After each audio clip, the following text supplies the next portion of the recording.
Halo, halo Kak, halo, halo. Ini sambil nunggu Kak Rizal ya. Yes, boleh Berarti jadiin aku kita, ini nggak, co-host nggak? wait, Ya, biar aku bentar. bisa pasang banner nih. Sudah. Oke, thank you.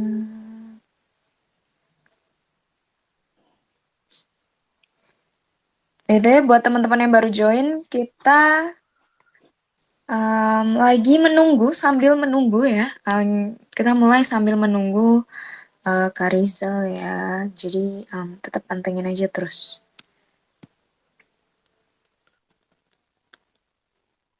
Benar banget Kak. Jadi kita sambil nunggu Kak Rizal, kita ngobrol-ngobrol dulu lah sedikit. Bener. Dan terima kasih buat teman-teman yang udah join jam 19.45 ini. So, gimana hari ini? Apa ada sesuatu hal yang menarik nih Kak? Kalau soal ngomongin resolusi buat hidup, Oh, buat healthy lifestyle kayak gitu.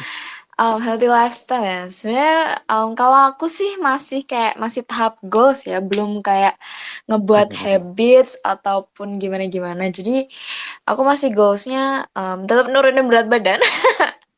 Karena gue termasuk yang sebenarnya nggak yang overweight, tapi yang lumayan di belum ideal lah, belum ideal begitu. Aku merasa sebegitu. Jadi ya paling nurunin berat badan, makan makanan clean, ya maksudnya nggak berminyak, maksudnya yang nggak goreng-gorengan kayak gitu sih, sama banyakin serat doang. Itu aja sih Kak, yang basic-basic doang sih. Nice ya sih, berarti lebih ke arah ngatur-ngatur hal-hal yang core-nya untuk hidup sehat Kak berarti ya. Benar, benar. Tapi sebenarnya hidup sehat itu menarik juga sih kalau misalnya kita menerapin juga. Karena kan menurutku juga sih, hidup sehat itu nggak harus nunggu tua atau nunggu nanti. Karena kan sekarang juga harus kita udah mulai gitu loh.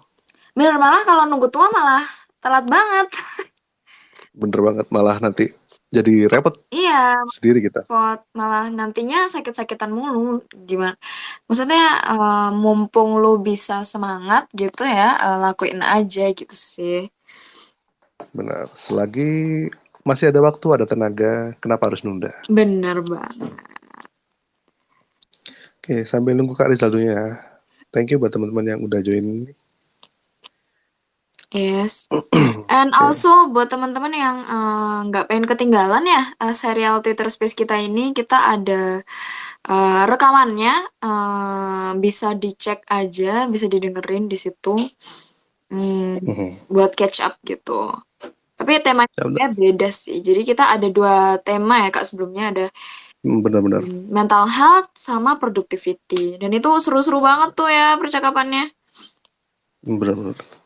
Tapi kalau kalau aku sendiri, aku bukan enjoy ya, lebih lebih fokus ke yang productivity karena kan memang Oh, productivity itu juga jadi apa ya, sedikit isu buat orang-orang sekarang sih. lebih relate ya di kakaknya. Bener relate banget. Benar-benar. Kemarin juga sebenarnya yang hari kedua juga menarik soal mental health itu juga kan, karena insecure tuh kalau aku lihat sekarang sih kayaknya bener-bener udah gimana ya, udah mulai, setiap orang udah punya insecure-nya masing-masing tuh kan, Benar, mesti mesti punya lah ya. benar. Tapi kan kadang kita nggak bisa, bukan meredam ya. Kita nggak bisa Menahan, apa ya istilahnya ya. Wait, aku mencari cari menghindari, bahasa-bahasa. bukan menghindari, Bukan menghindari. Mencari solusi jalan keluar untuk nggak insecure lagi. Oh, yes, yes, yes, yes, benar-benar. Ya, ya Padahal siapa kan kalau sih yang nggak pernah insecure nih? hmm, insecure ya, kalau aku pasti ada. Cuma kan tarafnya kan maybe cuman sebatas di pikiran tapi nggak sampai ke tindakan sih. Kalau Oh aku. gitu. Wih, keren-keren tuh Kak. Bisa mengini ya, mengontrol diri ya. Ya, tapi aku juga dalam taraf belajar sih untuk mengontrol diri kayak gitu itu. Mungkin teman-teman yang pengen dengerin, nanti aku bikin link-link di tweetnya. Jadi teman-teman nggak perlu cari-cari ke bawah. Nanti aku bikin satu tweet yang Mm-mm. khusus untuk tweet yang hari pertama, kedua, dan ketiga. Nanti setelah hari ketiga ini. Oke, bisa dicek aja guys. Benar banget. Oke, by the way, Hmm? resolusi tahun ini gimana Kak? Apa masih aman atau udah ada nih yang mulai Masih dikerjain aman atau atau? tidak? Waduh, Mhm, kalau aku tuh belum kayak nge-planning apa-apa ya, Kak. Jadi masih sebatas kayak ngehalu gitu. Bukan ngehalu ya, mhm, lebih ke sebatas oh gue targetnya ini. Tapi ya kayak sebenarnya jalannya tetap biasa-biasa aja karena target yang gue iniin pun nggak yang kayak harus intens gitu loh. Ya ada mhm, sih beberapa yang memang harus dikerjain terus-terusan, tapi gue jalanin aja dengan santai sih. I mean gue ngebuat habitnya pun nggak, bukan habit ya, gue ngebuat targetnya pun nggak yang terlalu susah untuk dicapai gitu loh. Ya mhm, kayak for example lulus tepat waktu nih, ya amit-amit jangan sampai nggak lulus, tapi kan itu hal yang em, masih sangat-sangat doable lah untuk gue kejar gitu loh. Kecuali kayak mhm. tahun ini target gue punya 100.000 followers, ya emang bisa sih bisa, Waduh, tapi kan ngoyo banget gitu. ya kan berarti fokusnya ke long term atau short term goal?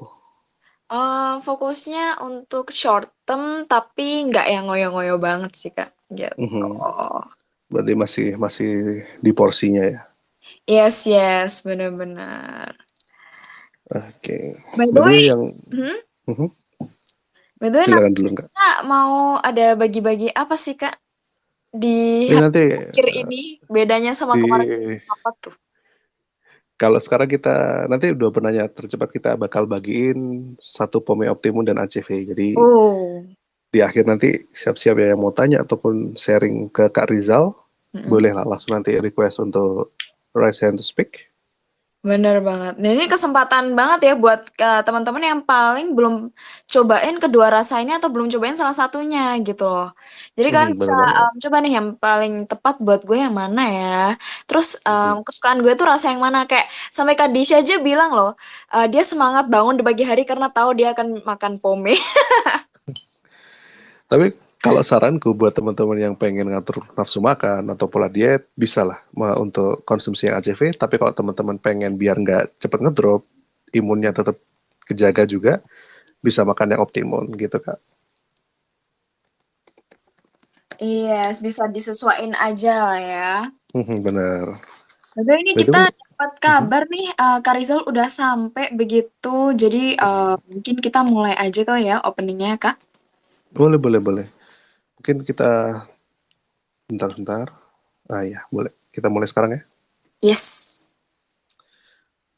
Saya, halo semuanya, selamat datang di serial Twitter Space hari ketiga dan terakhir bareng Growth Space dan Pome.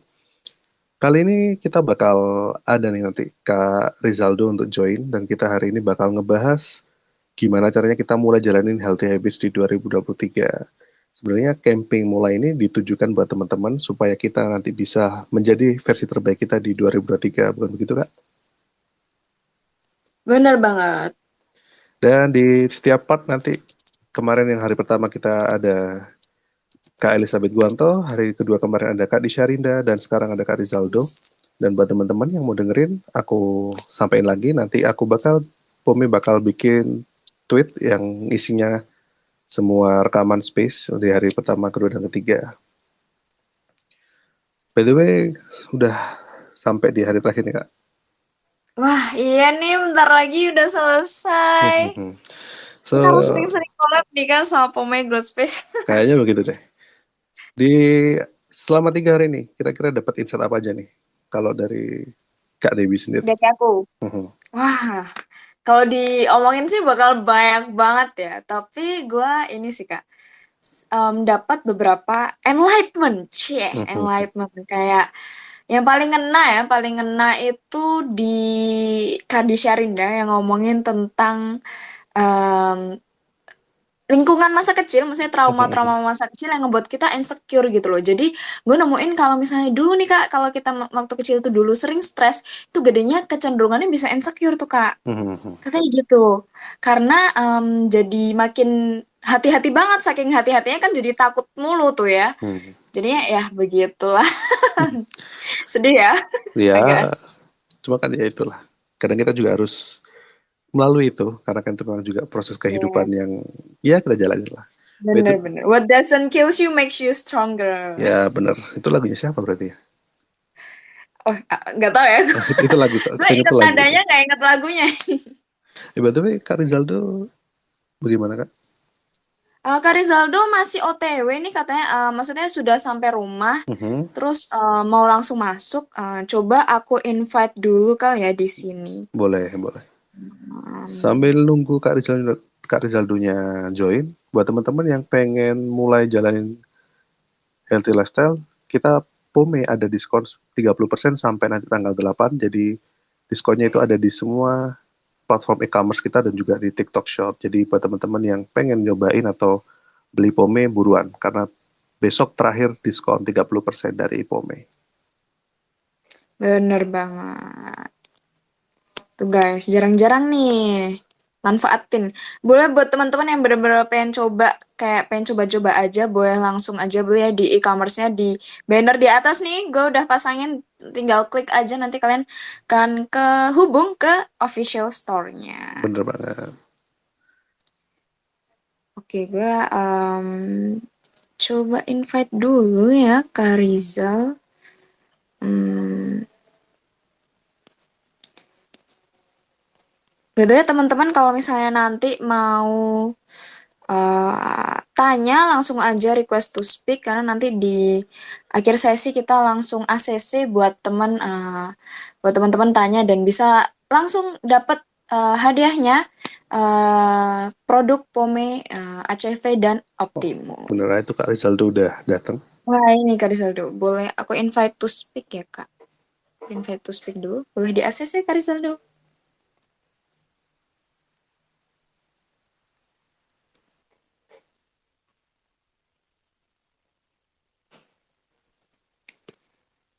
Oke, apakah Kak Rizaldo bisa ACC? Kalau nggak bisa boleh DM aku Kak, kalau ada kendala.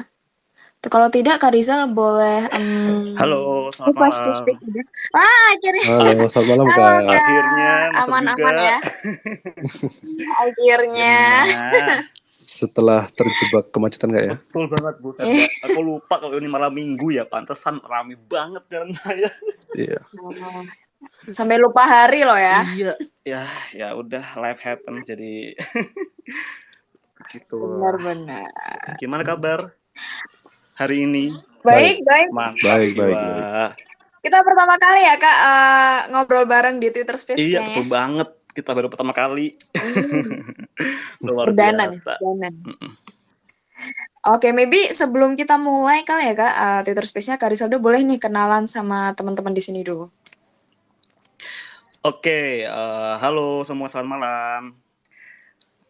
Kenalkan aku Rizal, teman-teman di sini followersku manggilnya biasanya Nurse Rizal gitu. Nah, di sini di akunku biasanya aku sering bikin edukasi kesehatan maupun ya tipis-tipis fanboying lah ya.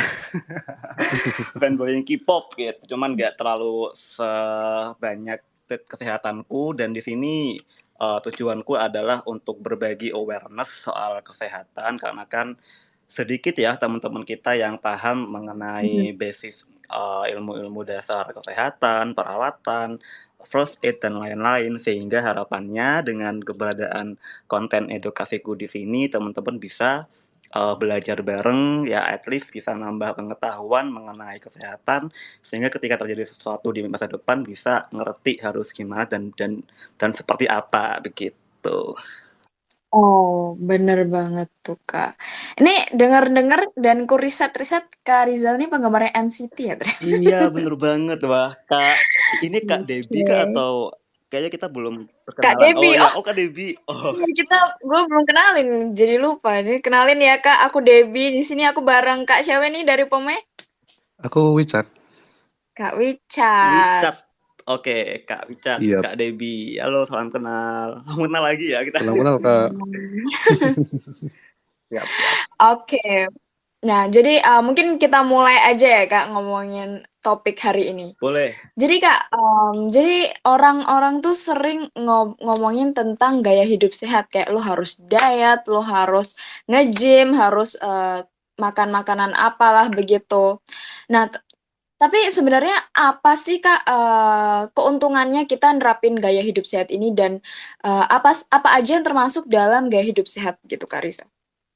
Wah, ini nih mantap ini. Untung banget dong ya, karena kita kan sekarang hidup di masa ketika kita cukup banyak hidupnya tuh kurang aktif gitu ya. Jadi kalau kita throwback di kerjaan-kerjaan masa kini, di mana kerjaan kantoran kan menuntut kita tetap duduk ya all day gitu kan, 8 jam sehari di depan laptop atau di depan komputer gitu, nggak gerak-gerak.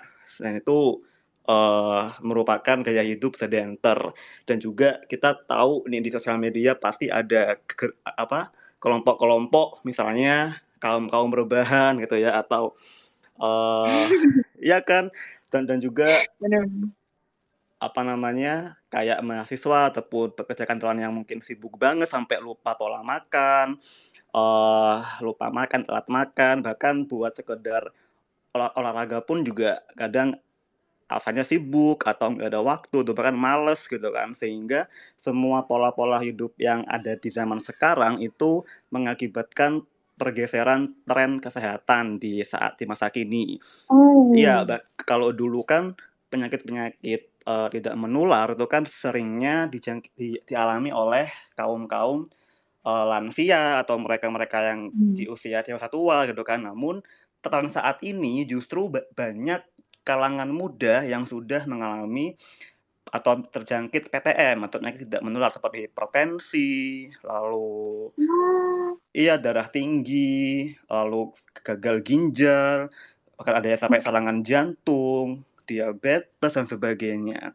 Sehingga mempelajari atau memahami prinsip gaya hidup sehat dan menerapkannya di kehidupan itu penting banget di era sekarang.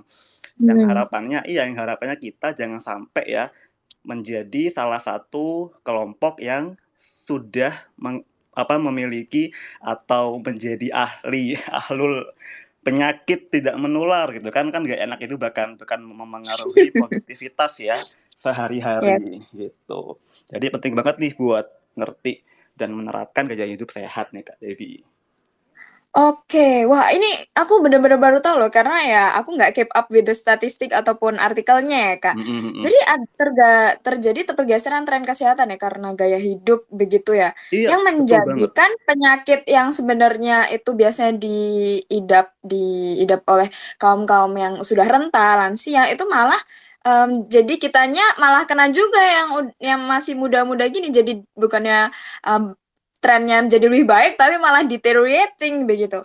And what do you think Kak, the main reason atas gaya hidup generasi sekarang yang ngebuat kita malah menurun begitu Kak kesehatannya?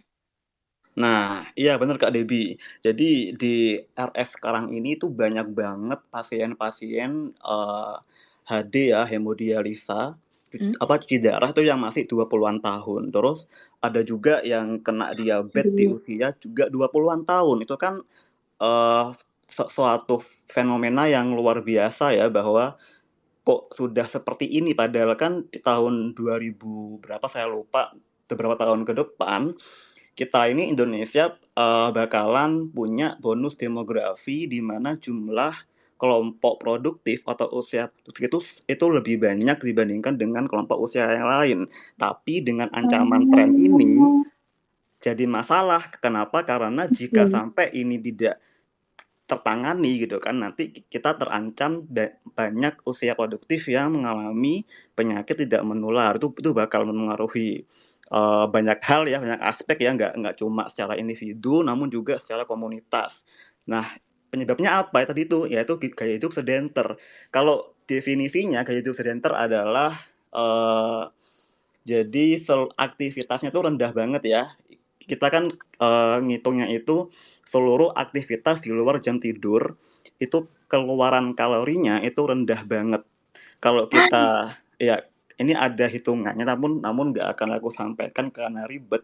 Yang jelas adalah kalau kita pakai hitungan langkah kaki, Hmm? disebut kita itu sudah aktif secara fisik ya, aktif gerak, itu kalau dalam sehari langkahnya sudah mencapai 7.500 langkah. Itu dianggap sudah aktif secara fisik. Namun jika dalam sehari kita itu langkah kakinya ya itu di bawah 5.000 langkah, kita dianggap hari itu sedang sedenter gitu. Wow. Gue kok jadi takut banget ya Kak, karena gue merefleksi keseharian gue kayak, anjir gue nggak jalan kemana-mana masalahnya Nah, saya ya kan, ini. makanya bayangin nih kita mungkin ya kita bangun pagi jam berapa gitu, itu pun bangun masih scrolling HP gitu kan, nggak keluar jemur-jemur apa, atau mungkin peregangan atau mungkin apa, nanti setelah itu ke kantor duduk nih sampai sebelum jam makan siang, nanti selama jam makan siang kerja lagi sampai sore, duduk di kantor, terus pulangnya juga duduk, di rumah duduk, akhirnya ya itu, jangankan 5.000 langkah, paling nggak sampai tuh 1.000 langkah sehari. 1.000 langkah aja nggak sampai. Ya Apalagi yang kan? WFH, Nah, yang itu dia, Web. tempat kerjanya di samping kasur gitu. Nah, wah ini sih Malah kalau di kasur. Oke. Oh, itu the main cause-nya ya, Kak. Kenapa kok kita malah health-nya secara statistik menurun begitu? bukan main sebenarnya, tapi salah satu faktor aja. Nah, faktor yang lain tuh banyak, misalnya nggak jaga makan, telat makan. Jadi misalnya jamnya berantakan nih, misalnya hari ini sarapan, besok nggak sarapan, atau mungkin besok karena bangun kesiangan nih, karena misalnya weekend hari ini ya, karena weekend jadi mentang-mentang weekend jadi tidurnya molor nih, bangun-bangun jam 10 pagi misalnya, akhirnya brunch, gabung sama makan siang, akhirnya makannya nggak teratur, itu juga jadi faktor. Terus juga begadang juga, misalnya yang kurang tidur karena begadang itu juga bisa menjadi faktor meningkatnya risiko kesehatan kita secara individu gitu Kak Debbie. Oke. Ini kok kayak gue kayak makjeleb terus ya dari tadi. Dari jam makan berantakan, begadang. Nah, itu kan malah kebanyakan malah sering diglamorisasi begitu loh. Kayak gue saking Iya. sibuknya itu mengabaikan kesehatan tapi malah diglamorisasi Nah, gitu. Kak Debbie ya, kalau kata netizen ini diterjang tsunami fakta. Bener. Tsunami fakta.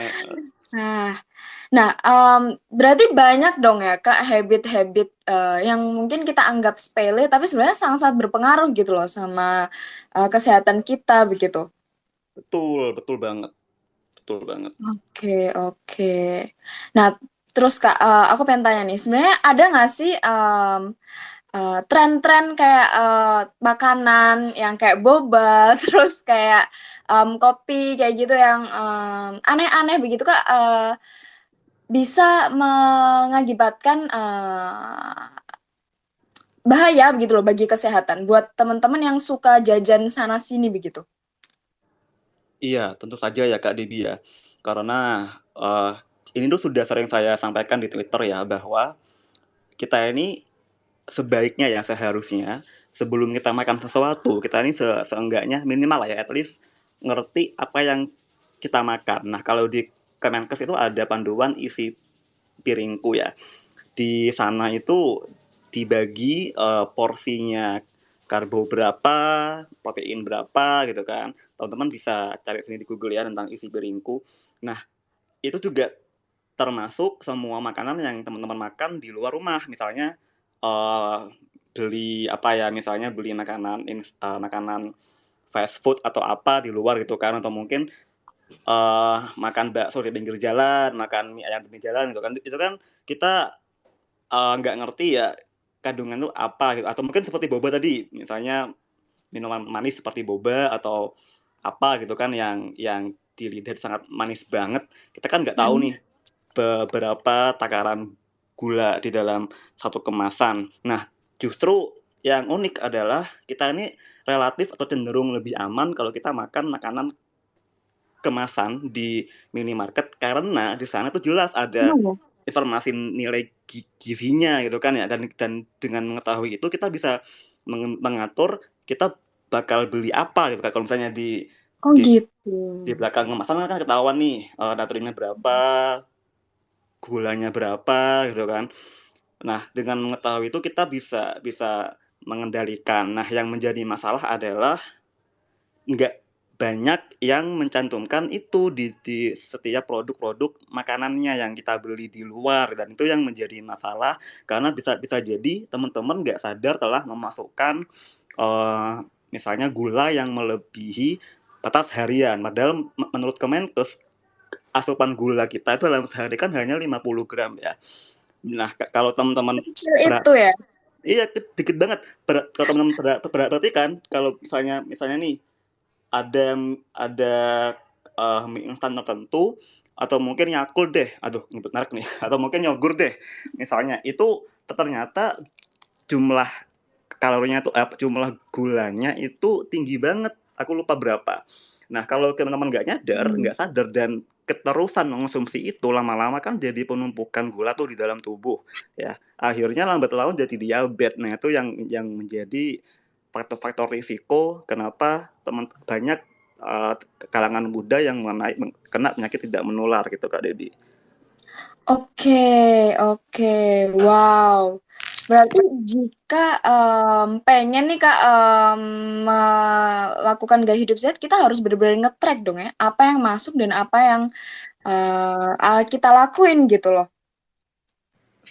Sebenarnya nggak harus saklek itu sih ya, nggak harus strict itu, nanti kita bisa stres sendiri. Kalau Bener. ya kan kalau terlalu ketat, hanya saja minimal kalau kita beli makanan kemasan, kita bisa lihat gitu loh, kita bisa lihat nilai gizinya dan juga kita bisa melimit makan di luar. At least kita bisa belajar masak atau intinya kita ngertilah apa yang kita makan di rumah dibanding kita makan di luar gitu. Oke, Jadi oke. nggak harus ngitung Kak Debbie, kalau kita ngitung setiap hari wah malah jadi stres, malah jadi burnout, malah nggak malah gangguan makan nanti kalau gitu. Oh gitu ya Kak, oke. Tapi penting nggak sih Kak, sebenarnya kan ada tuh trennya buat kita tuh ngitung kalori intake. Apakah itu lumayan detrimental buat ngebentuk gaya hidup sehat begitu Kak, ngitungin kalori, apakah itu dianjurkan atau malah gimana tuh Kak, kalau dari Kalau Kakak? kita sehat ya, secara fisik sehat dan dibuktikan memang sehat ya, terbukti sehat, kita nggak perlu sih in my opinion ya buat ngitung-ngitung seperti itu gitu kan, kecuali kalau misalnya kita lagi diet. Bahkan banyak expert yang berpendapat kalau kita lagi diet pun juga nggak perlu banget untuk ngitung kalori, asalkan kita ngerti aja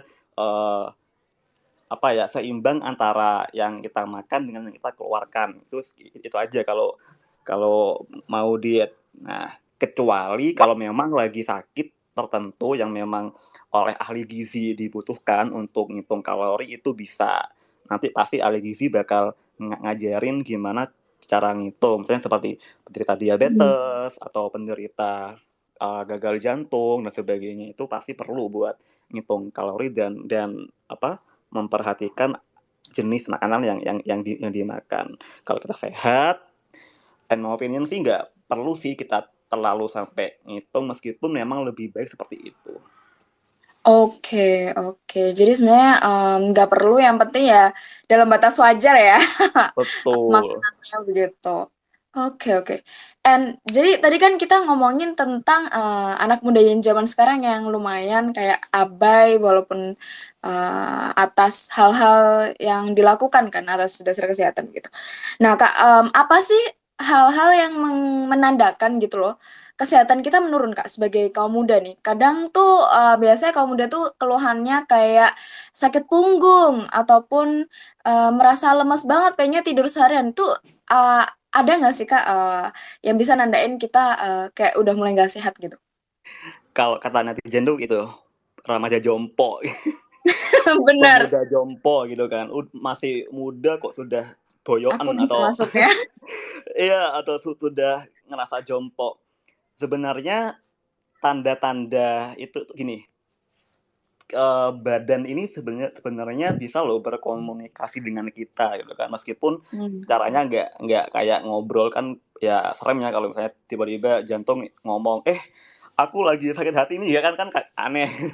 Tapi tubuh bisa ngasih tanda yang kalau kita aware, kita bisa menentukan apakah kita itu tanda ini menjadi apa namanya, eee, menjadi apa ya, alasan untuk kita bisa pergi segera ke rumah sakit atau kita bisa ngerawat sendiri. Contohnya seperti ini, misalnya, Mmm. eee, apa ya, mual, tidak berkesudahan, bahkan bisa muntah ketika belum makan, itu juga termasuk, tanda yang Mmm. aku anggap sebagai red flag ya, yang mengharuskan kita segera ke rumah sakit. Atau mungkin kok tiba-tiba aku kayak ngerasa BB-ku turun ya, tiap kali aku nimbang berat badan di akhir bulan kok selalu turun drastis, padahal ya makanku tetap enak, Mmm. aku nggak gimana-gimana, itu juga bisa jadi red flag. Atau mungkin tiba-tiba, eee, dadamu itu kayak ngerasa penuh, ngerasa sesek, kayak seperti ditindih mobil atau diinjek gajah misalnya, atau Waduh. mungkin kayak dadamu kayak kerasa ada orang yang duduk di atas dadamu. Nah, itu juga bisa menjadi tanda red flag ada gangguan penyumbatan pembuluh darah jantung. Itu juga harus Wah. segera pergi ke rumah sakit. Nah, semua ini tanda harus dipelajari ya, harus diketahui dengan cara apa ya, banyak baca. Nah, itulah kenapa aku ada di sini buat mengedukasi teman-teman Twitter beberapa red flag yang mungkin aja dialami oleh, eee, orang-orang di masa sekarang. Nah, dengan memahami Mhm. itu, kita bisa ngerti nih, tubuh kita tuh gimana, dan kita bisa ngerti kapan kita harus segera ke RS, kapan kita bisa ngatur sendiri di rumah. Kadang kan ada beberapa gejala-gejala yang mirip ya Kak Debbie, misalnya nih, Mhm. heartburn atau, sensasi panas di ulu hati yang Mhm mhm. diakibatkan oleh reflux asam lambung. Itu Berarti bisa sakit banget itu di dada Kak Debbie, jadi kayak panas di dada iya, kan. Nah itu iya, nah aku sampai ini Kak, disuntik. disuntik Suntik ini loh, pereda rasa sakit itu katanya. oh, heeh heeh. Itu Iya. berarti ekstrim ya, skala Iya. ngerinya berarti kalau gitu. Waduh.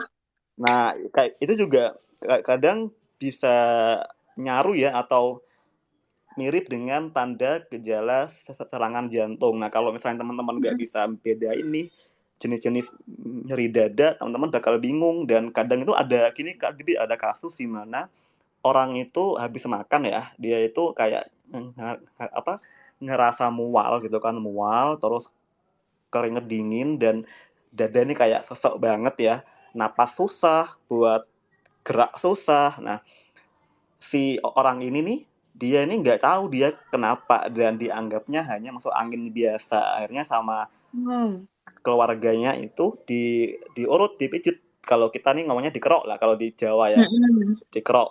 Nah gitu kan. Padahal sebenarnya yang sedang dialami oleh orang itu adalah serangan jantung dan keluarga itu nggak menyadari, akhirnya terlambat ditolong sehingga Oh beliau gitu. meninggal. Nah, hal ini fenomena di mana masyarakat kurang pengetahuan ya mengenai beberapa gejala-gejala kesehatan yang red flag sehingga itulah pentingnya kenapa kita harus belajar, harus menambah pengetahuan, informasi mengenai itu agar kita bisa aware dengan tubuh kita sendiri gitu Kak Debbie. Oke, wow, jadi pentingnya kita juga, cari tahu itu begitu ya, pentingnya punya ilmu, agar kita bisa mencegahlah kejadian-kejadian yang tidak diinginkan. Nah, ini ada salah satu, pertanyaan nih, Kak, yang lumayan menarik bagi saya ya, karena pasti waktu kita sakit disuruhnya minum vitamin dong, maksudnya Mhm kayak waktu mhm. gua kena corona aja dikasih vitamin sama Mhm mhm. Kemenkes, tapi tuh, vitamin C lah paling, apa ya, paling normalnya gitu, paling common-nya. Betul betul. Nah, apakah nih, Kak, minum vitamin tuh sedetrimental itu, sepenting itu bagi kesehatan kita? Karena, kadang itu aku minum vitamin tapi ya udah maksudnya nggak ada hal yang berubah gitu, tiba-tiba jadi kayak, wow jadi Popeye gitu, nggak juga kan ya. Jadi kayak semacam jadi saya mikirnya tuh jadi kayak, apakah ini kayak cuman placebo effect doang gitu. Jadi kalau dari tanggapan Kakak bagaimana tuh, Kak? Pentingnya minum Nah vitamin iya itu nih. gimana sih? Heeh. Penting ya, kita dalam makan itu kita harus mementingkan makronutrien sama mikronutrien ya. Jadi nggak hanya fokus pada karbo, protein, dan mineral aja, tapi juga kita harus fokus juga pada kandungan-kandungan mikronutrien seperti misalnya vitamin D, kalium dan sebagainya gitu kan ya. Kalau aku itu minum vitamin itu biasanya vitamin C, vitamin D dan zinc. Itu juga aku lakuin pas kena Covid tahun lalu, tahun 2020 saat itu.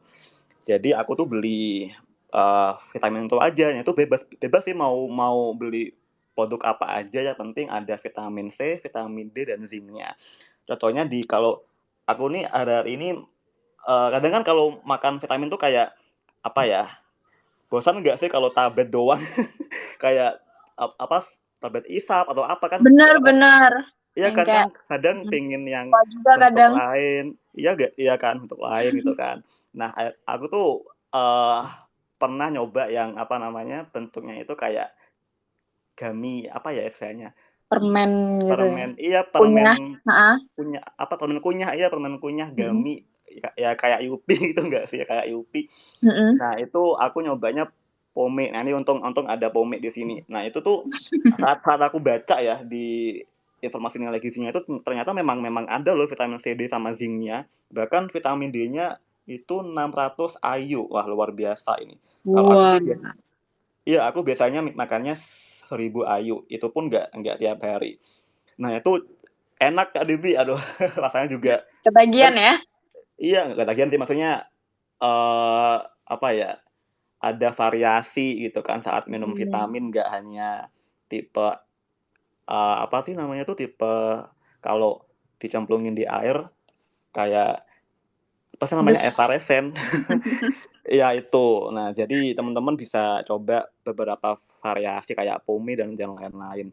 Terus vitamin ini sebenarnya jangan dijadikan sebagai hal yang apa ya utama untuk dikonsumsi. Lebih baik itu, apa namanya, makan sayur-mayur, buah-buahan yang bervariasi gitu kan. Karena kita nggak hanya butuh vitaminnya aja, tapi kita butuh kayak seratnya atau mungkin Hmm. ada zat lain di dalam buah itu yang selain vitamin C, D, dan zinc. Dan lebih baik lagi, misalnya 3 kali seminggu bisa minum multivitamin seperti pomade dan produk-produk yang lain. Seperti itu, Kak Debbie. Oke, tuh guys, bisa langsung di-scroll lagi bannernya, bisa langsung diklik aja, nanti langsung check out deh, mumpung diskon 30% nih sampai 8 Januari. Wah, mantap tuh mah. Nah, Langsung sikat gitu. benar. Kembali ke laptop nih, Kak. Jadi tadi kan kita ngomongin tentang kesehatan yang bisa menurun tuh tanda-tandanya bagaimana. Nah, kalau nih, Kak, dihubungin dengan generasi sekarang yang prone to stress banget nih, yang kayak burnout, terus kayak keadaan mentalnya nggak stabil, banyak kerjaan. Sebenarnya apakah stres atau keadaan mental kita tuh ngaruhnya itu seberapa sih Kak dengan kesehatan fisik? Ngaruh banget ya. Eee, ki jadi ada hubungan yang saling mengaruhi antara kesehatan fisik, kesehatan mental, dan kesehatan spiritual. Jadi, kan kalau di Hmm. WHO sendiri kan mendefinisikan sehat itu nggak hanya sehat fisik maupun mental, tapi juga sehat Mm-mm. sosial, sehat spiritual, sehat religius. Kalau di undang-undang Oke. kesehatan kita itu mendefinisikan sehat itu kita tadi tuh sehat fisik, mental, sosial dan sebagainya dan juga kita bisa produktif gitu kan. Bisa Mm-mm. berproduktif dan juga bisa memberikan manfaat untuk, ke sesama gitu, itu yang disebut dengan sehat. Nah, jadi penting banget untuk menyeimbangkan antara sehat mental dengan sehat fisik. Nah, yang masalahnya adalah, nggak mudah nih buat mengelola stres gitu ya. Benar. Iya kan, jadi kadang itu ada stres yang terlalu berat untuk kita handle sehingga meskipun kita tahu ilmunya ya, kadang kita jadi kayak susah gitu kan. Nah, sebenarnya bisa dilatih sebenarnya. Kalau aku tuh seringnya tuh jelasin tentang cara mengelola stres secara adaptif. Jadi ada spektrum ya, spektrum kita mengelola stres. Jadi ada yang adaptif, ada yang maladaptif. Kalau adaptif berarti kita itu ngelola stresnya itu secara konstruktif ya, jadi menghasilkan, eee, solusi dan juga kita nggak sampai timbul masalah baru. Misalnya nih, kalau coping kan cara kita menghadapi stres ya. Kalau aku itu copingnya lebih sering ke distraksi ya. Jadi misalnya kalau lagi stres banget, aku bisa mengalihkan itu dulu dengan cara ya fanboying K-pop misalnya, atau mungkin Bener. atau mungkin jalan-jalan keluar gitu kan. Aku tuh kalau dalam seminggu nggak keluar, aku bakal stres banget gitu kan. Jadi aku misalnya Oke. ngajak teman keluar, misalnya nonton bioskop kah, atau mungkin ya jalan-jalan biasa. Nah, begitu setelah aku sudah refresh, sudah lebih plong, baru aku fokus buat ngatasin masalah tersebut. Nah, itu one of the way ya, salah satu cara kita bisa ngelola stres. Ada banyak lagi cara lain kita bisa ngelola stres. Yang penting adalah jangan dilawan stresnya. Apapun yang terjadi, stres itu wajar ya terjadi. Ya kamu aware, kamu sadari aja kalau aku saat ini lagi stres banget, lagi mumet, lagi suntuk gitu kan. Nah, lalu setelah kamu menyadari stresnya, kamu coba proses stres itu gitu kan. Misalnya dengan coping tadi, mau diapain nih stresnya. Kalau kamu memang tipenya adalah tipe copingnya itu task oriented, yang bukan dengan emosi oriented ya, misalnya langsung dikerjain saat itu juga, ya udah boleh. Atau mungkin kalau kamu tipenya kayak aku yang tipenya lebih enak yang itu distraksi, ya boleh, bebas, apapun tuh bebas, yang penting adaptif. Dengan cara itu kita bisa bisa apa, ngendaliin stres. Soalnya gini Kak Debbie, kalau kita stres banget itu bisa mempengaruhi fluktuasinya glukosa. Jadi Oh, iya, kadang kalau kita stres banget itu bisa mengaruhi banyak faktor ya, ada hormon, aku lupa hormonnya apa, itu memengaruhi glukosa, tekanan darah, dan itu bisa jadi nggak stabil. Lama-kelamaan kalau kita berkepanjangan stresnya, itu bisa berisiko untuk terkena penyakit juga, seperti itu. oke, oke. Sepenting itu ya pengaruhnya ya. Oke. Betul. Jadi kalau misal udah ngerasa stres, langsung aja ya Kak cari hiburan biar lebih plong, biar lebih calm juga, biar nggak tegang-tegang mulu nih otaknya. Betul banget, betul Karena banget. sebesar itu nih pengaruhnya terhadap kesehatan ternyata. Oke, nah Kak, ada omongan katanya being healthy is expensive. Biasanya orang-orang yang ngomong kayak gitu, alasannya tuh nggak bisa, aku tuh udah sibuk tapi gajinya nggak seberapa, jadi buat beli makanan yang healthy itu nggak bisa. Jadi tiap hari makannya ayam geprek, Indomie, kayak gitu Kak. Kalau menurut Kak Rizaldo, being healthy is expensive itu apakah memang ada benarnya atau bagaimana tuh Kak? Enggak dong, salah banget ya, salah banget. Hmm. Eee, kita ini sebenarnya bisa buat memaksimalkan apapun yang kita punya untuk bisa jadi sehat. Masalahnya adalah kita nggak bisa ideal ya, kalau Hmm. aku tuh ngebagi jadi 5. Kalau kamu megang kelima-lima ini, ya minimal kita bisa sehat insya Allah. Pertama adalah jaga pola makan teratur, terus olahraga rutin 100 menit per minggu, lalu tidak begadang, tidurnya itu cukup 7 sampai 8 jam per hari untuk dewasa. Terus apalagi satunya, banyak minum air putih. Lalu yang kelima adalah mengelola stres. Namun Hmm. realitasnya nggak bisa kita ngejaga semua ini komplit. Pasti adalah beberapa hal yang misalnya nih kayak yang kerjanya di pelayanan ya, yang kerjanya shift-shiftan misalnya, pasti nggak bisa ngejaga tidur kan. Kayak misalnya nih Mm-mm. perawat atau dokter kan, pasti shift-shiftan kerjanya, dan mereka pasti nggak bisa jaga tidur kalau shift malam. Nah, namun mereka bisa ngejaga hal lain, misalnya ngejaga pola makan tetap teratur atau tetap olahraga. Nah, itu sebenarnya bisa. Termasuk semuanya deh, kalau misalnya, "Oh, aku bisa kok, tidurnya cukup, tapi aku susah buat olahraga karena ini dan itu." Oh boleh, coba aja belajar HIIT. Jadi itu cuma olahraganya hanya 10 menit, tapi tinggi intensitasnya. Nah itu bisa kan masa sih nggak bisa mengalokasikan waktu 10 menit dalam Mm. 24 jam.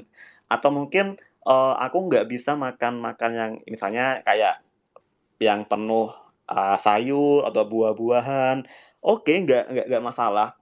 Kamu bisa ngatur buat di yang aspek yang lain, di tidurnya, di olahraganya, at least apa yang kamu makan itu jangan sampai yang, apa misalnya nih, ya tadi mie instan terus setiap hari jangan sampai seperti itu. Ya coba misalnya nih di hari kedua nasi, tempe, sayur, sop boleh, atau sayur bening aja boleh. Soalnya kalau cuman mie ini junk food loh. Ini Benar. nanti ada yang ke-trigger nggak kalau aku bilang mie ini junk food? Kenapa junk food? Kan junk food kan definisinya adalah segala jenis makanan yang tinggi kalori, tinggi natrium, tinggi lemak, tapi rendah nutrisi. Termasuk mie kan apa isinya? Mie kan isinya hanya karbo ya, sama tinggi natrium Iya, doang, nggak ada. Nah, kalau cuma makan itu aja, apa yang terjadi sama tubuh kamu kan pasti nggak bagus. Ya minimal kalau nggak bisa benar. provide buah dalam setiap hari, ya mungkin coba, nabung. Ini sebenarnya Kak Debbie, sebenarnya mau nggak sih kita hidup sehat gitu? Ada Niat niatnya juga, harus niat ya. iya, bener. Karena kalau sudah ada niatnya mau apain pasti ada caranya, Jalannya. solusinya, ya Mm-mm. jalannya, gitu. Oke, jadi yang bisa dicatat ya guys, buat yang ketinggalan, harus maintaining pola makan, olahraga, jam tidur nih 7 sampai 8 jam. Minum air yang cukup sama kelola stres. Ya, pokoknya makan oke lah mie instan. Batasnya berapa nih Kak seminggu mie instan? Kalau aku sih 2 sampai 3 kali sebulan ya, kalau aku, dan itu Oke. pun aku makannya aku campur nih sama sayur-mayur. Kalau aku tuh nyebutnya Oh, mie topping hutan belantara, saking oke. banyaknya Jadi nggak daun-daunnya. guilty banget ya. Iya, bener. Sebentar, Gitu. ini aku apakah salah dengar 2 sampai 3 sebulan? Sebulan ya, Kak? Kok Sebulan. pikir seminggu loh? Kalau Waduh, Kak Debbie ketahuan nih, Kak Debbie nih pasti makannya waduh, gue seminggu berapa salah kali nih. besar. Oke, 2 sampai 3 sebulan dan itu pun harus dikasih banyak sayur. Oke. Iya, jangan sampai makannya 2 bungkus ya. Waduh, entar Sekali gara-gara ya nggak cukup soalnya kalau sekali ya, cuma sebungkus guys. coba deh tambahin sayur pasti kenyang. Oh, benar juga. Aku tidak bisa membantah. Ya, ayo lo. Ya, benar-benar. Gitu. Oke, ingat ya guys, 2 sampai 3 sebulan dan itu sebungkus, maksudnya sekali makan sebungkus aja gitu loh. Betul. Oke. Terima kasih ya Kak. Ini loh, reminder juga Kecil buat nih. gue nih. Iya. Oke. Nah Kak, aku pengen ngomongin yang tadi Kakak mention tentang shift itu Kak. Nah gimana nih kalau misalnya orang shiftnya tuh malam, terus tidurnya itu siang begitu. Jadi Kakak kan bilang harus tidur 7 sampai 8 jam per hari. Oke lah Hmm. dia tidurnya tetap 7 sampai 8 jam per hari tapi shiftnya malam. Kadang karena kita kan nemuin kasus nih ya Kak yang tiba-tiba mahasiswa kayak KO tiba-tiba gara-gara begadang, maksudnya jam tidurnya kebalik gitu loh. Jadi dia malah siangnya jadi malam, malamnya jadi siang. Itu apakah memang berpengaruh atau kenapa sih Kak? Apa yang terjadi dengan anak tersebut? Oh, jelas, jelas berpengaruh. Kadang ini setiap Hmm. aku ini ya, guyonannya anak-anak kesehatan nih gini.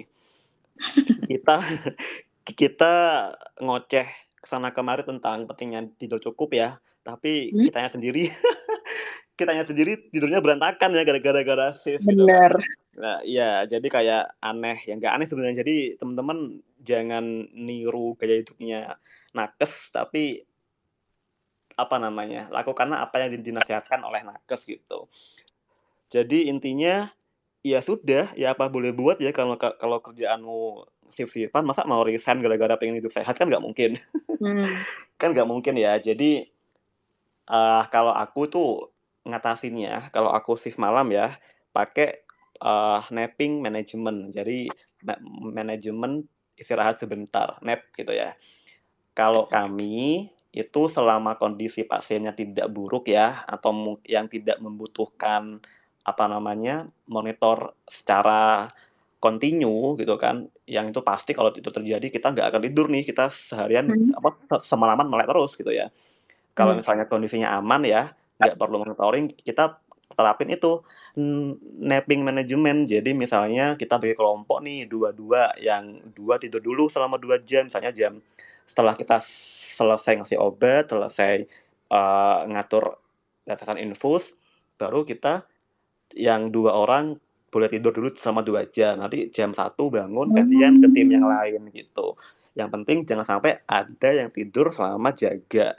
Nah itu pertama, kalau kalian mampu bisa diterapkan. Kalau kondisi nggak memungkinkan, ya udah apa boleh buat gitu kan. Lalu yang kedua adalah pastikan kita saat shift malam jangan meredupkan lampu ruangan. Lampu ruangan tetap harus dinyalain. Oh, kenapa tuh, Kak? Karena gini, kita kan tubuh kita ini ada yang dinamakan dengan jam biologis ya, atau irama sirkadian gitu kan. Nah, ini mainly yang mengatur pintu masuknya adalah mata kita. Jadi kan mata kan bertugas untuk menangkap berkas cahaya kan ya. Kalau di malam hari gitu kan, pasti kan jelas berkas cahaya akan menurun ya dibanding dengan siang hari gitu kan. Nah, adanya perubahan ini dilakukan sama si mata ke otak gitu. Wah, otak ya ini cahayanya sudah mulai berkurang nih gitu kan. Akhirnya otak ngirim sinyal ke kelenjar pineal ya. Kelenjar pineal untuk merilis melatonin. Ini hormon yang bertanggung jawab agar kita bisa ngantuk di malam hari. Nah, kalau kita ngantuk berarti sudah mulai keluar tuh hormon melatonin gitu kan. Nah, hormon melatonin itu bekerja di malam hari ketika berkas cahaya ini menurun. Nah, tapi kalau kita begadang ya, misalnya begadang nih, lampunya tiba-tiba nyala ya, padahal kan di awal kan sudah ada informasi kalau cahaya menurun, kok tiba-tiba kok ada cahaya lagi, lampunya naik. Nah, itu bakal bikin bingung otak gitu kan.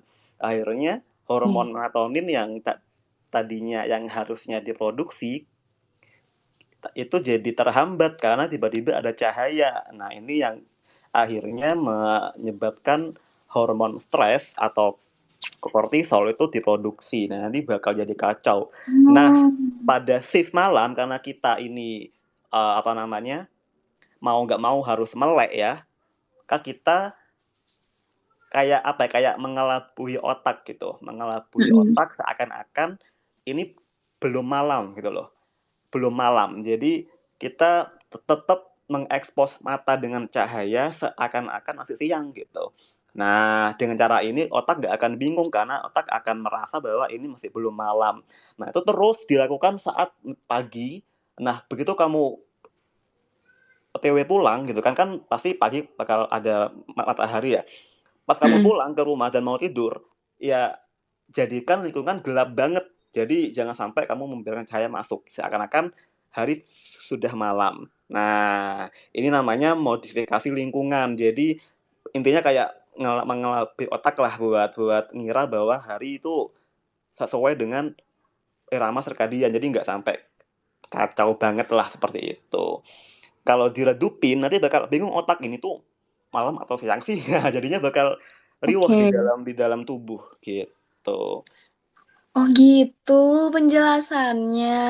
Oke. Aku jadi makin paham nih Kak. Oh makanya orang kalau misalnya lampunya dimatiin makin nyenyak begitu ya. Nggak bisa Iya, tidur betul. lampunya Makanya nyala. kan makanya kan anjurannya adalah kalau tidur itu di ruangan gelap, jangan tidur di ruangan terang.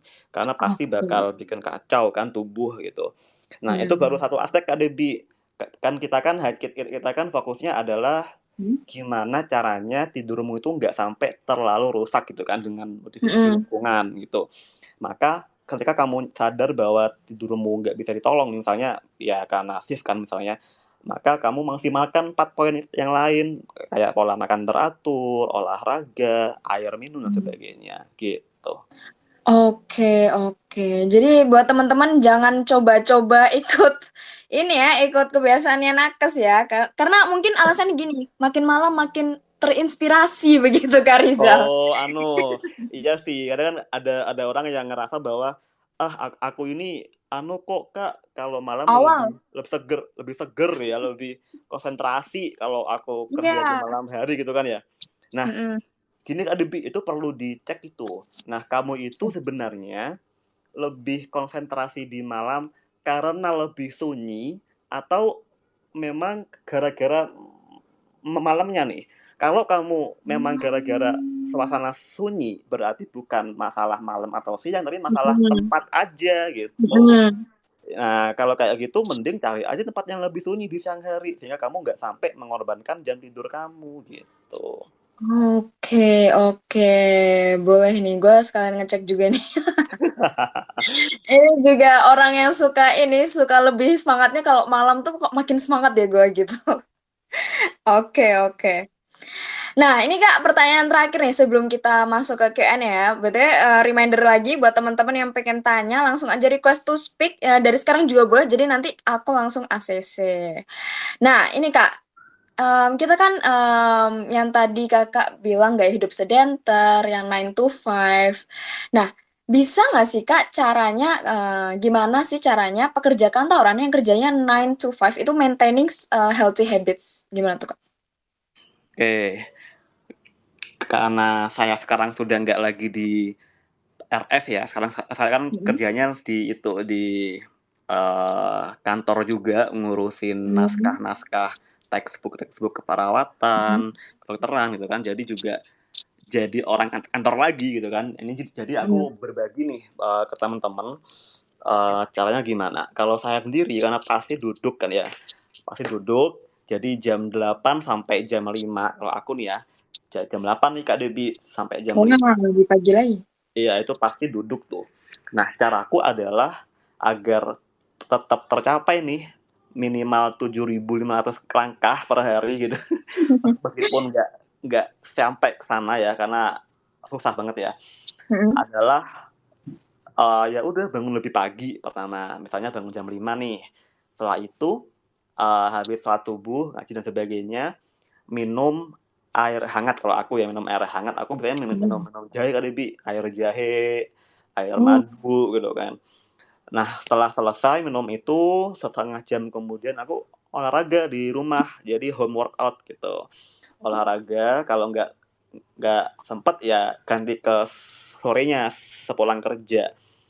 Terus aku kan naik ojol nih kan ya, naik ojol itu aku nggak dari rumah tapi jalan dulu Kak Debi, jalan dulu keluar mm. kompleks kampungku gitu kan, keluar jalan kayaknya sekitar 2 kiloan deh.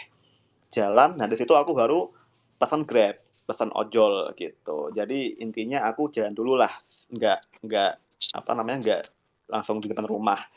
Setelah itu saat kerja pastikan tiap 2 jam itu kamu berdiri guys, berdiri jalan-jalan, ya mungkin sekedar ambil minum kak atau ke keliling kantor atau tawaf kantor atau mungkin naik turun tangga atau mungkin sekedar menyapa rekan di lain divisi gitu. Jadi intinya tiap 2 jam harus berdiri, harus bergerak. Mm. Terus setelah itu apa lagi ya? Nah, sepulang kantor juga sama. Aku sepulang kantor turunnya itu nggak langsung depan rumah, tapi di 2 kilo jalannya sebelum rumah. Jadi aku tetap jalan dulu. Wow, 2 kilo. Mm-mm. Karena kalau aku kalau nggak jalan dulu apa ya? Kalau aku nggak naik, soalnya terlalu jauh kan. Nah sehingga gitu. Jadi jalan kaki nih 2 kilo ke rumah. Jadi kalau kalian naik mobil atau motor, parkirkan di tempat yang terjauh dari tempatnya, dari tempat kamu masuk Mm. rumah, sehingga kamu ada waktu buat jalan kaki gitu. Dan juga olahraga itu pertama ya buat apa namanya tentang physical activity. Nah pas weekend pastikan kamu juga keluar rumah jalan kaki. Misalnya kalau kalau gue kan sama teman gue kan jalan-jalan nih ke mall Mm. atau kemana gitu kan, sehingga pas aku tuh kalau ngitung ya di aplikasi Health ya di HP itu Mm. selalu di weekend. langkahku yang paling banyak sampai 10.000, 12.000, 20.000 gitu. Karena kan kalau kan jajan Hmm, terus ya nggak berhenti kan. Kalau weekday kan ya duduk doang kan di kantor sehingga pasti benar. lebih sedikit tapi ketolong sama olahraganya. Nah, itu kalau poin yang buat ngatasin sedentarian lifestyle ya. Kedua, pola makan. Nah, pastikan makanmu teratur. Entah 2 kali sehari, 3 kali sehari, apapun itu, pokoknya jamnya harus teratur.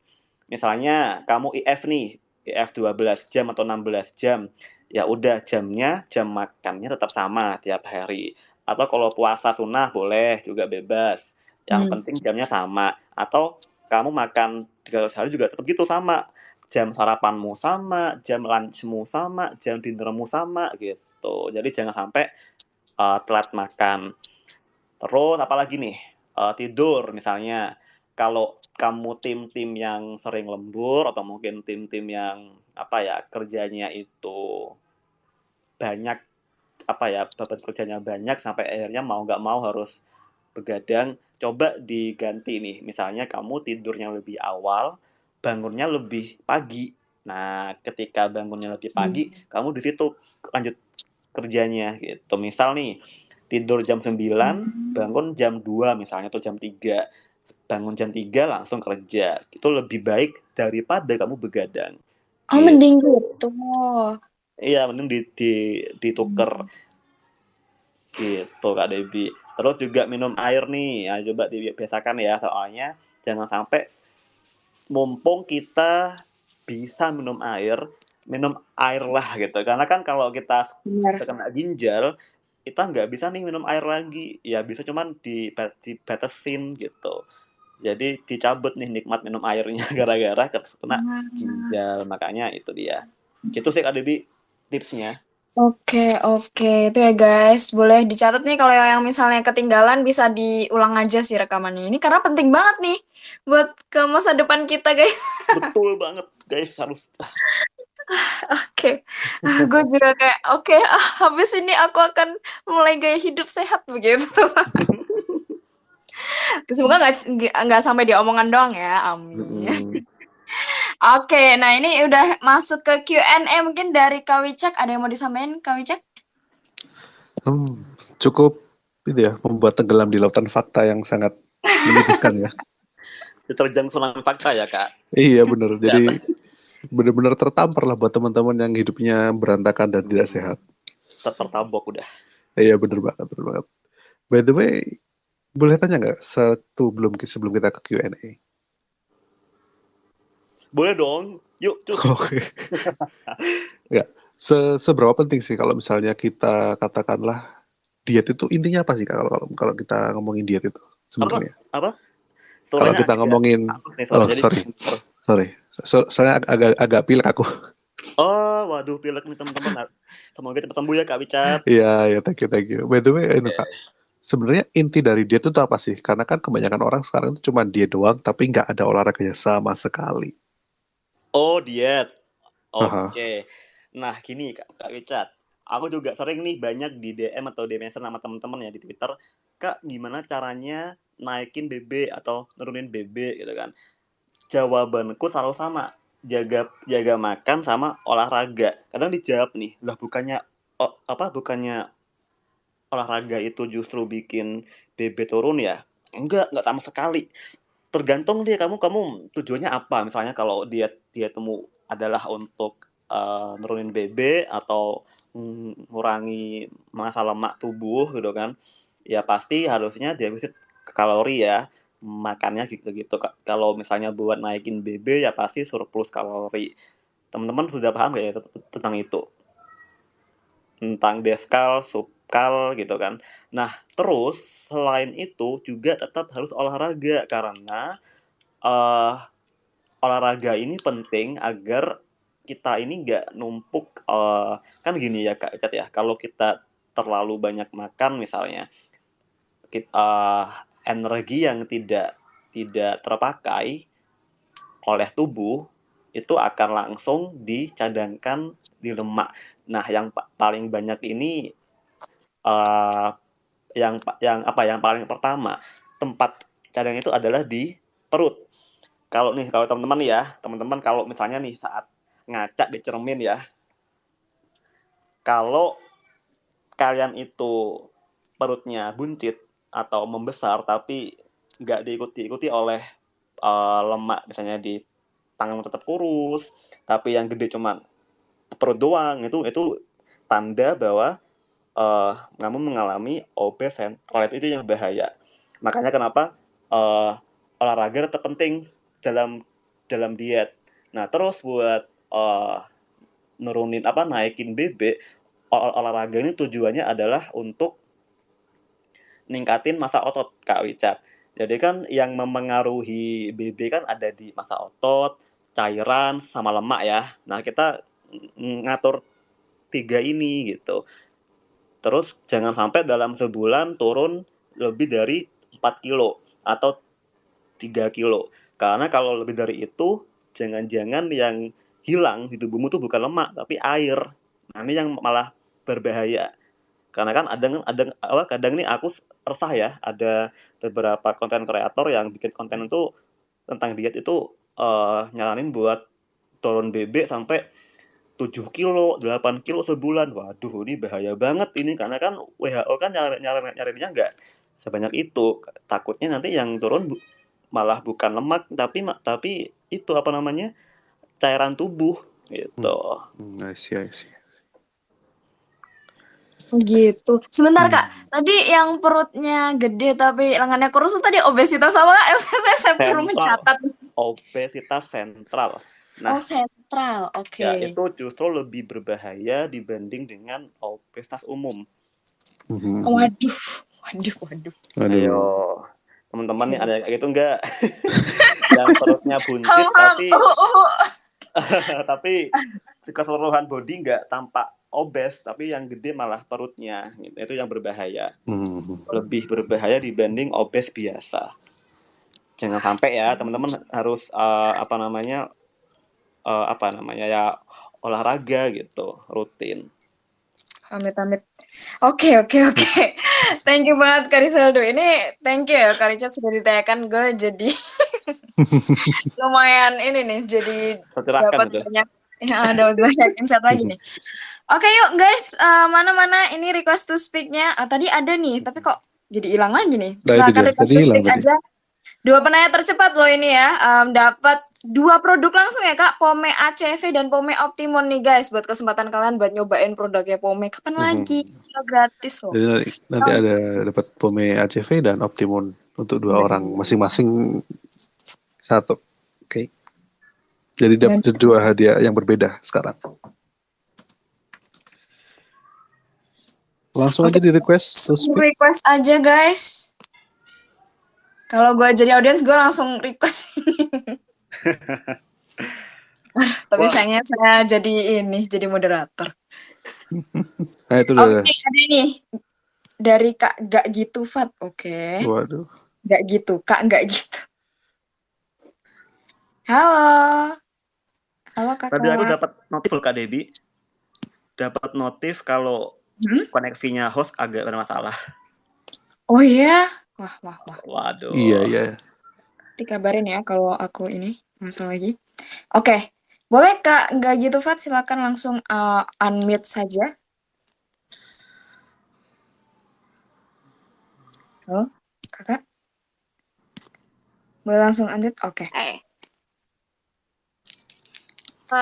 Banyak sebenarnya ini udah klise sih pertanyaannya. Cuman aku mau tanya gimana caranya biar kalau kita bangun pagi itu habis sholat subuh ya bagi yang muslim itu biar nggak tidur lagi tuh gimana ya? Itu sebenarnya saya udah lakuin ya dulu kalau pas waktu semester akhir kuliah itu bisa gitu karena memang paginya tuh harus bener-bener pagi karena emang nge-lab gitu kan, tapi setelah lulus terus dapat kerjaan yang memang kan baru jam kantor tuh jam 9 itu udah nggak bisa lagi, jadi kayak keset oke, jam 7 baru bangun lagi buat mandi gitu-gitu. Terus sama jogging juga. Jadi dulu saya tuh suka jogging tiap sore, tapi karena ya itu tadi pindah kerjaan, pindah kota, kebiasaan itu hilang lagi gitu loh. Nah, itu susahnya gimana bangun kebiasaan baru lagi. Itu aja sih. Thank you. Oke, boleh langsung dijawab aja Kak Rizal? Oke. Tadi siapa Kak? Namanya Kak gak gitu Fat. Aku manggilnya gimana nih? Nama asli Fatona sih. Bisa dipanggil Fat. Siapa? Fatma. Fatonan. Fatona. Ya. Oke, Kak Fat. Oke, siap-siap. Thank you ya pertanyaannya. Ini luar biasa nih. Aku agak relate sama ceritanya Kak Fat ya. Karena Iya. kadang itu masih ngantuk gak sih setelah subuhan. Jadi lihat kasur kayak seksi banget ya kasur nih. Pengen direbahin aja gitu. Badan gitu kan.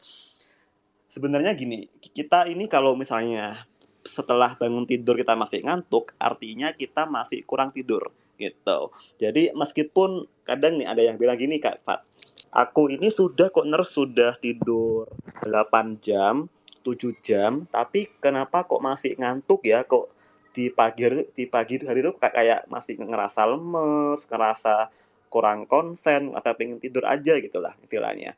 Ternyata setelah ditelusuri, orang ini itu tidurnya masih berantakan. Jadi misalnya 2 hari 8 jam, tapi ternyata besoknya 5 jam, besoknya lagi 6 jam. Jadi ada apa ya, nggak konsisten lah, ada ketidakkonsistenan jam tidur orang ini, sehingga menyebabkan tubuh masih belum terbiasa, belum keset nih, belum keset tidurnya nih kayak gimana orang ini, sehingga meskipun tidurnya itu cukup dalam hal durasi, tapi kualitasnya masih belum bagus. Nah, intinya seperti itu. Intinya coba kamu cek lagi kebiasaan tidurmu gimana. Apakah teratur durasinya, terus apakah jamnya juga tetap sama. Misalnya nih, dalam seminggu selalu tidur around jam 10-11 misalnya. Nggak sampai ada perubahan yang terlalu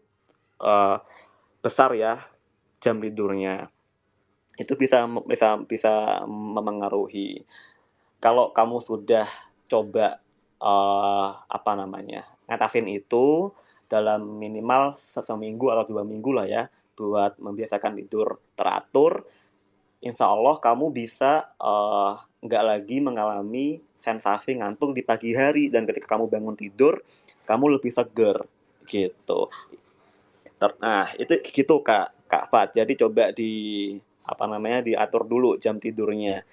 Kalau aku bilangnya hygiene tidur ya. Kalau hygiene tidur itu nggak hanya ngomong durasi, tapi banyak kayak misalnya tidur di lampu mati, ruangan gelap, atau mungkin sebelum tidur mandi dulu, atau sebelum tidur 1 jam sebelum tidur membatasi minum air dan sebagainya. Itu banyak banget. Aku sudah sering ngejelasin tentang itu di tweet, dan juga aku juga nulis di bukuku. Seperti itu Kak Fat. Jadi kalau sudah, coba aja mulai besok ya, atau mulai malam ini coba diatur lagi jam tidurnya sampai seminggu ke depan lah minimal ya. Harapannya tubuhmu terbiasa dengan jam tidurmu yang lebih teratur, sehingga nanti pas bangun subuh nggak lagi ngerasain ngantuk dan sebagainya. Terus jangan membiasakan jangan menggunakan kasur untuk selain tidur dan having sex gitu. Misalnya nih, kadang kan orang kan makan di kasur, nonton TV di kasur, kerjain tugas di kasur, tuh jangan sampai kayak begitu. Karena kalau kayak gitu nanti juga mempengaruhi tidurmu juga, karena tubuh sudah nggak lagi mengenal kasur sebagai tempat tidur gitu. Gitu Kak Fat. Halo, apakah sudah jelas atau butuh lagi tambahan? Iya sih Kak, mungkin tadi di tempat tidur ya, Nah, itu Mm-mm. mungkin kebiasaan aku, soalnya ngapa-ngapain itu kayak makan, ngerjain tugas, ngerjain kerjaan, terus juga Mm. apapun selalu di atas bed sih. Jadi mungkin itu sih tadi yang aku nanti praktekin ya Kak, biar bisa mungkin nanti habis bangun subuh udah apa ya, nggak tidur lagi. Mungkin di situ Bet- sekali ya Kak. Betul. Good luck ya. Semangat, Kak Fat. Semangat Kak Fat. Ya Terima semangat kasih. semangat semangat. Semangat. Salut. Yeay. Oke, nah ini tinggal satu lagi nih penanya terakhir yang bisa dapat Pome ACV dan Pome Optimum. Bisa langsung aja guys, cepat-cepat Anda request to speak karena langsung aku ACC. Terus sebenarnya ada loh, tapi kok lagi kok Tadi ada. iya sedih banget. Tahu-tahu hilang dia. Iya, emang Mungkin masih sedih malu banget. kali Kak Debbie sama Kak Wichat. Maybe. Waduh, emang Kak Malu-malu Icat kucing. buat malu. Waduh, ini deh. Ayo, Yuk, gak usah malu-malu guys. ya Langsung Yuk. chat. langsung aja request to speak. Bisa sharing juga loh ya. Kalau misalnya emang gue sudah paham nih, gue pengen sharing aja itu boleh banget. Kayak for Betul. example, aku tuh berhasil Kak nurunin berat badan 1 kilo setahun gitu. Boleh Waduh. banget tuh. boleh. Itu gak apa-apa gitu. So, 10 tahun BTW agak lambat ya. Iya memang. Ya gimana ya, adanya begitu ya Kak pencapaiannya. Gak apa-apa. Boleh. Yuk. Yo yang mau sharing, mau tanya ataupun sharing. Dapat 2 produk guys, langsung Pome ACV dan Pome Optimum. Ini kayak lagi shy nih para audiens ya. Iya. Kayak Sana Twice ya. Shy. Iya, shy. Ini data demo kayak Bingung. Oh, Oke, itu sudah ini ada. ada yang request to speak nih. Gue langsung approve aja. Wow. Oke, apakah sudah ada? Sudah ada itu. Ada satu orang lagi.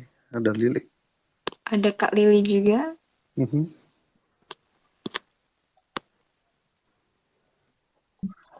Halo Kak, boleh? Suara saya terdengar. Dengar. Saya Lili. Saya mau nanya, itu kan buah itu kan termasuk makanan yang tentunya sehat untuk dimakan setiap hari. Cuman saya tuh pernah baca artikel ini tentang buah pisang ya. Katanya pisang tuh nggak boleh dijadikan sebagai makanan untuk sarapan. Maksudnya untuk makanan pertama kali dimakan saat pagi. Apakah itu benar? Lalu apakah ada kombinasi atau aturan-aturan tertentu dalam memakan buah? Kayak misalkan kalau di keluarga saya tuh ya misalkan makan yang kecut-kecut seperti jeruk atau rambutan gitu, itu jangan banyak-banyak nanti tipes gitu. Itu apakah benar-benar seperti itu atau bagaimana? Terima kasih. Oke, maaf tadi yang pertanyaan kedua tadi apa ya? Agak kurang jelas tadi saya. Oh, itu tentang persepsi keluarga saya terhadap buah yang rasanya tuh kecut.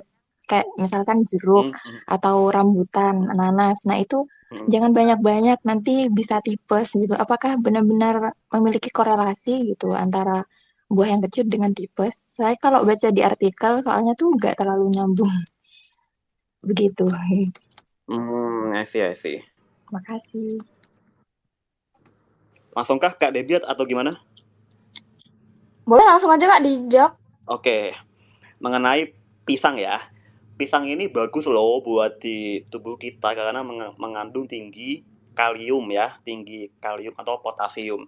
Nah, ngomongin tentang pisang ini juga selain tinggi kalium, ternyata kadar gulanya juga lumayan tinggi. Meskipun nggak tinggi banget ya. Karena gini, kalau kita sarapannya itu terlalu banyak glukosa ya atau karbonnya itu mayoritas ya, kayak misalnya nih nasi uduk nih misalnya, nyebut nih gue akhirnya. Nasi uduk ini mengandung nasi ya, lalu bihun, kentang, jagung dadar, apalagi mie, dan itu semuanya glukosa ya, semuanya karbo ya. Nah, hal-hal ini yang makanan yang tinggi gula ketika dimakan di pagi hari, dia akan meningkatkan kadar gula darahmu tuh langsung tinggi, langsung naik drastis. Nah, yang menyebabkan kamu jadi cepat kenyang. Masalahnya adalah peningkatan gula darah yang drastis akan diikuti oleh drop-nya yang juga drastis. Makanya ketika kamu sarapan yang mengandung banyak glukosa atau banyak gula, kamu cenderung lebih cepat lapar. Coba deh yang misalnya nih yang relate kalau makannya itu misalnya mie sama nasi atau mungkin nasi uduk atau nasi kuning yang semuanya tuh glukosa atau karbo, apakah akan lapar lagi jam 10 pagi atau jam 11 pagi? Kalau ngerasa pasti ngalamin nih. Nah, hal itu juga yang menjadi masalah ketika kita mengonsumsi pisang. Kenapa? Karena kalau pisang kan tinggi gula ya. Cuman kalau kamu cuman makannya satu pisang ya nggak masalah dong, harusnya kan cuma satu doang. Tapi kalau makannya terlalu banyak pisang itu juga bakal ngasih efek yang sama karena bisa naikin gula darah drastis yang nantinya bisa bikin drop gula juga secara drastis. Nah, ini juga jadi tips nih Kak Lili, kalau puasa itu kan kalau sahur juga jangan sampai makannya mayoritas karbo, nanti bakal cepet lapar di paginya. Padahal sahur tadi sudah makan nasinya banyak, mie-nya banyak, udah kenyang banget lah sampai begah. Tapi kok jam 9 kok lapar lagi ya gitu kan. Itu karena kamu terlalu banyak makan karbo. Nah, saranku adalah ketika sarapan pastikan tetap ngikutin prinsip isi piringku dari Kemenkes ya. Jadi harus tetap seimbang antara karbonya, proteinnya dan sebagainya. Lalu yang kedua tentang tipes. Nah, tipes ini tidak disebabkan oleh makanan pedas, makanan kecut. Itu semuanya adalah mitos ya. Tipes ini disebabkan oleh bakteri Salmonella typhi, yang mana bakteri itu bisa melukai usus sehingga bisa memicu gejala tipes. Nah, namun pada orang yang sudah kena tipes memang tidak dianjurkan untuk terlalu banyak makan makanan kecut, asam atau pedas atau bahkan makanan yang tinggi serat. Bahkan nasi pun juga harus dialusin ya biar aman buat usus. Namun untuk orang sehat ya nggak masalah buat makan makanan kecut, asalkan tetap wajar ya porsinya, jangan terlalu banyak karena alih-alih kena tipes justru bisa mempengaruhi asam lambung kita gitu Kak Lili. Oh iya, iya. Akhirnya saya paham. Waduh, mantap nih, paham sekarang udah. Mantap. Terima kasih kakak. Sama-sama. Semangat Kak Lili, semangat. Oke, wah udah nggak kerasa ya guys, kita udah 1 jam lebih nih ngomongin healthy habits, healthy lifestyle. Gue bener-bener tertampar dan juga terinspirasi banget nih sama sharingnya Kak Rizaldo. Thank you banget ya Kak Rizal. Thank you Kak Rizal ya. Sama-sama. Oke, and by the way, buat teman-teman nih ya guys, yang pengen olahraga bareng tapi gak ada temennya, bisa cari komunitas bareng aja. Jadi di Grow Space ini ada Kelurahan Sukamaju guys, yang dimana kita sebagai support system lah yang bisa ngebantu kamu buat mencapai goals kamu. Begitu langsung diklik aja bannernya, nanti terhubung ke Discord Kelurahan Sukamaju. Dan juga jangan lupa Pome ada diskon 30% sampai tanggal 8 buat support kamu mulai capai resolusi di tahun ini. Jadi langsung klik banner juga di atas. Nanti langsung ke official store-nya ya Kak Richard. Bener banget. Oke, and thank you banget buat teman-teman yang udah join dan yang udah dengerin dari awal sampai akhir dan yang tanya juga.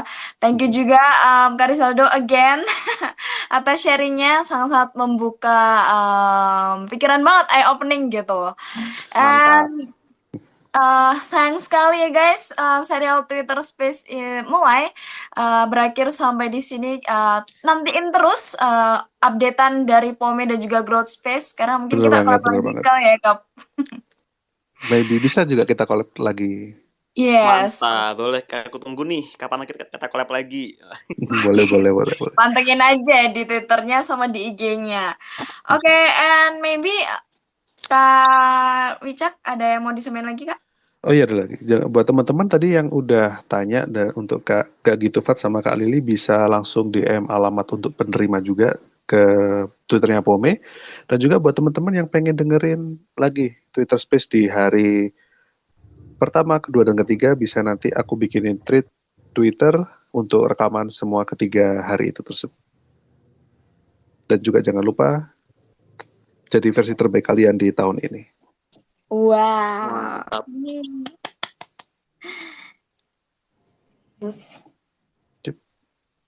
Oke, thank you banget ya guys. Sampai jumpa di Twitter Space kita di lain waktu. Bener banget. Bye-bye. Bye. Thank you Kak Rizaldo, thank you semua yang Thank udah you, Kak dengerin. Rizal. Thank you semua. Happy weekend ya. Happy Iya. weekend. Jangan lupa Weekend. olahraga.